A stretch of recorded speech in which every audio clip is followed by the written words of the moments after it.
মধ্যপ্রাচ্যে যুক্তরাষ্ট্র ও ইরানের সাম্প্রতিক সামুদ্রিক সংঘাত নতুন করে উত্তেজনা উস্কে দিয়েছে। ওমান সাগরে একটি ইরানি বাণিজ্যিক জাহাজে মার্কিন সামরিক বাহিনীর অভিযান চালিয়ে সেটিকে জব্দ করার ঘটনাকে ঘিরে দুই দেশের মধ্যে পরিস্থিতি আবারও তীব্র হয়ে উঠেছে। বিস্তারিত ডেস্ক রিপোর্টে।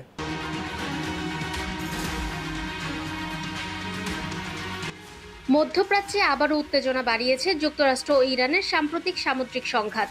ওমান সাগরে একটি ইরানি বাণিজ্যিক জাহাজে মার্কিন সামরিক বাহিনীর অভিযান এবং সেটি জব্দ করার ঘটনাকে কেন্দ্র করে দুই দেশের মধ্যে নতুন করে উত্তপ্ত পরিস্থিতির সৃষ্টি হয়েছে।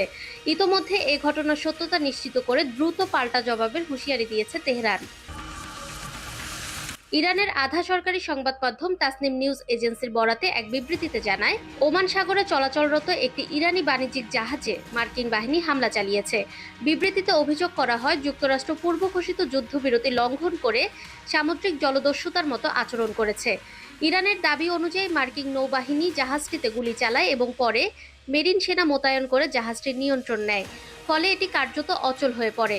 তেহরান আরও জানায়, জাহাজটি সম্পূর্ণভাবে জব্দ করা হয়েছে এবং এতে থাকা নাবিকদের পরিস্থিতি নিয়ে উদ্বেগ প্রকাশ করা হয়েছে। এই ঘটনার তীব্র নিন্দা জানিয়ে ইরান সতর্ক করে বলেছে, তাদের সশস্ত্র বাহিনী দ্রুতই উপযুক্ত জবাব দেবে। দেশটির সামরিক কর্তৃপক্ষ স্পষ্ট করে জানায়, জাতীয় স্বার্থ ও সামুদ্রিক নিরাপত্তা রক্ষায় তারা কোনো ধরনের আপোস করবে না। অন্যদিকে যুক্তরাষ্ট্রের পক্ষ থেকে ভিন্ন ব্যাখ্যা দেওয়া হয়েছে। যুক্তরাষ্ট্রের প্রেসিডেন্ট ডোনাল্ড ট্রাম্প নিজের সামাজিক যোগাযোগ মাধ্যম ট্রুথ সোশ্যালে দেওয়া এক পোস্টে জানান, অবরোধ ভেঙে প্রবেশের চেষ্টা করা একটি জাহাজকে মার্কিন নৌবাহিনী আটক করেছে। ট্রাম্প দাবি করেন, জাহাজটিতে অবৈধ কার্যকলাপের সংশ্লিষ্টতা রয়েছে এবং এটি যুক্তরাষ্ট্রের ট্রেজারি বিভাগের নিষেধাজ্ঞার আওতায় ছিল। বর্তমানে জাহাজটির মার্কিন মেরিন সেনাদের নিয়ন্ত্রণে রয়েছে বলেও উল্লেখ করেন তিনি।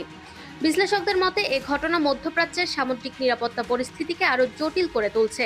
বিশেষ করে হরমুজ প্রণালী ও ওমান সাগর অঞ্চল দীর্ঘদিন ধরেই বৈশ্বিক জ্বালানি সরবরাহের জন্য অত্যন্ত গুরুত্বপূর্ণ। সেখানে এমন সংঘাত আন্তর্জাতিক বাণিজ্য ও জ্বালানি বাজারে প্রভাব ফেলতে পারে। এদিকে ইরানের পাল্টা জবাবের হুঁশিয়ারি নতুন করে সামরিক উত্তেজনা বাড়ার আশঙ্কা তৈরি করেছে। দুই দেশের মধ্যে চলমান কূটনৈতিক টানাপোড়েনের মধ্যে এই ঘটনা পরিস্থিতিকে আরও অনিশ্চিত করে তুলছে বলে মনে করছেন আন্তর্জাতিক বিশ্লেষকরা। ফাহমিদা বিনতে আনোয়ার, নিরপেক্ষ।